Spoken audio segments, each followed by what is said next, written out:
Internal affairs documents obtained by Two on Your Side show the current Buffalo Police Commissioner was contacted on the night of the crash involving Erie County Sheriff's Office Narcotics Chief DJ Granville.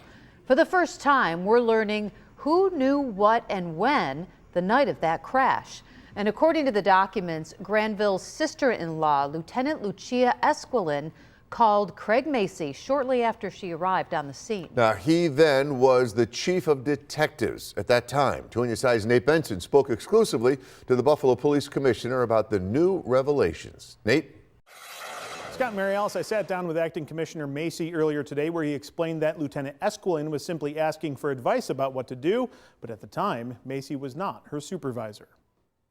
It's been nearly a year since Two on Your Side Investigates broke the story about Erie County Sheriff's Office Narcotics Chief DJ Granville crashing his county-issued work truck into 7 parked vehicles on Buffalo's west side just before midnight on April 11th, 2024. That story led to an internal affairs investigation, disciplinary action against 5 Buffalo police officers, Granville pleading guilty to reckless driving and leaving the scene of a property damage-only accident, and public scrutiny about a potential cover-up of the entire incident by Buffalo police. Two on Your Side has obtained the full Buffalo Police internal affairs investigation files related to the DJ Granville case. They include more than 2,100 pages of documents, more than 24 audio recordings, and some of the body-worn camera footage from the night of the crash. The first 911 call about the crash was made just before 11:40 on April 11th, 2024. 911, where's your emergency? One of his tires was already gone. It's a truck that just came down our street and hit a lot of cars. It's a car up on the curb. It's a pickup truck. I'm on Prospect. And the wheel is off the car and he was blowing it down the street. Lieutenant Lucia Esquilin responded to the scene shortly thereafter. She was at her police district office at the time. Internal affairs files show that Granville, Esquilin's brother-in-law, called her at 11:42 p.m. According to Esquilin, he was, quote, telling me where he was and that there was an accident. After they hung up, Esquilin called Granville back at 11:47, but told internal affairs investigator, quote, I don't even know what the conversation would be. The call records from Esquilin's cell phone show that she called Craig Macy at 12:01 a.m. on April 12th. Macy at the time was the chief of detectives for Buffalo Police. He is now the acting commissioner. At the time, he was not Esquilin's supervisor, and Esquilin told the IA investigator that she, quote, wanted advice to make sure that the accident was done properly. For the first time, records reveal that someone higher up in Buffalo Police chain of command was notified about the crash and Granville's involvement. As Two on Your Side learned about this information and obtained the internal affairs documents, Commissioner Craig Macy agreed to sit down and talk about his role that night. I did receive a phone call the night of the accident, right? I was sleeping, I was woken up by it, and I was asked procedurally what to do with a sheriff's vehicle that's an unmarked vehicle that was involved in a accident. Macy has been described as a mentor by people inside Buffalo Police and someone who is often called for advice. On this particular night, Esquilin told investigators she called Macy for input about what to do. Internal affairs records show that Esquilin did not notify the duty officer or the 911 lieutenant that was working that night. She only called Macy, who again was not her supervisor. Did Lieutenant Esquilin tell you it was Narcotics Chief Granville involved in the crash? She did. Upon learning that, what went through your mind? Did that change your advice at all to Lieutenant Esquilin? Not at all. No? Commissioner Macy goes on to say that Esquilin described the incident as a property damage accident only, so his advice did not escalate to notifying other police officers like a watch commander.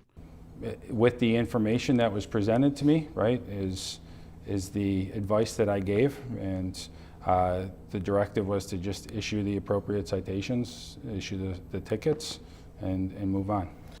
Did you ask Lieutenant Esquilin about like a DUI test, field sobriety test, any DUI intoxication testing on site at all? No, not at all. Why not? We typically crash about 100 cars a year that are involved in accidents, you know, and the very small level of those or number of those are involving or where the officers are at fault. We've had high-ranking members of the department get into accidents. I wouldn't jump to that conclusion that there is something nefarious right off the top. Granville was never charged with a DUI. As for a relationship, Macy told the internal affairs investigator that he's known Granville for 6 or 7 years and considered him a friend. Did that at all, do you think, play into a role that that's why Lieutenant Esquilin called you. She knew you were a friend of his, give you a call? So I can't speculate on why she called me. With respect to DJ, right? I've had a lot of interactions with him in previous jobs, right? There is professional friendships, I guess you could say, and you know, again, looking back, I'm well aware of the appearance. As for additional Buffalo Police leadership knowing about this incident at the time, Macy confirms that he did not inform then Commissioner Joseph Gramaglia about it. Yeah, no, I didn't. And again, when you look back at things in hindsight, but when I'm dealing with the level of stuff that you deal with on a daily basis, and he has 6 chiefs, 7 chiefs, right? Like, I think that's part of my point, to be able to address problems, not bring them up for what I believed at the time to be a minor accident, right? Like, that's just not something that I would have done. Macy insists that there was no organized cover-up, but realizes public perception on this issue will be hard to change. Since taking the oath as acting commissioner in January, he issued 5 new general orders to the department that focus on updating policies like vehicle cameras, body cameras, conflicts of interest, reporting misconduct, reporting police-involved accidents, and the responsibility for filling out crash reports. With the benefit of hindsight, Macy admits that he should have given different advice to Esquilin.